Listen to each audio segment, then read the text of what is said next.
আজকে গিয়েছিলাম রবীন্দ্র সরোবরে। সেখানে চলছিল বসন্ত আগমনের অনুষ্ঠান। বসন্তকে বরণ করে নেওয়ার জন্য এখানে বিশাল এক মেলার আয়োজন করা হয়েছে। 5 দিন ব্যাপী এই মেলা চলবে 16 ফেব্রুয়ারি পর্যন্ত। গ্যালারিটিতে কনসার্টের আয়োজন করা হয়েছিল। দেখতেই তো পাচ্ছেন কত মানুষের ভিড়। মেলা হচ্ছে আর খাবারের দোকান থাকবে না তা কি হয়? দেখতেই তো পাচ্ছেন কি পরিমাণ স্ট্রিট ফুডের দোকান। আসলে প্রত্যেকটা স্ট্রিট ফুডের দোকানেই প্রচন্ড ভিড় ছিল। এই দোকানটি থেকে আমি 1 পিস কেক নিয়েছিলাম। টেস্টটা মোটামুটি ভালোই ছিল। এত ভিড় ছিল যে আমি কেকের ফুটেজটাই নিতে পারিনি। এই মেলাটি চলছে ধানমন্ডি লেকের রবীন্দ্র সরোবরের চত্বরে। মেলাটি চলছে সকাল 9টা থেকে রাত 9টা পর্যন্ত। মোমোর এই দোকানটি থেকে আমরা 100 টাকা দিয়ে 1 প্লেট মোমো নিয়ে নিয়েছিলাম। মোমোর টেস্টটা অনেক ভালো ছিল।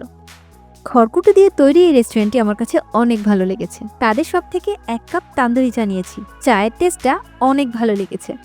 মেলার একপাশে বাচ্চাদের জন্য অনেক খেলনা দোকান ছিল। ছোট্ট এই ভিডিওটি আপনার কাছে কেমন লেগেছে অবশ্যই কমেন্ট করে জানাবেন। ধন্যবাদ।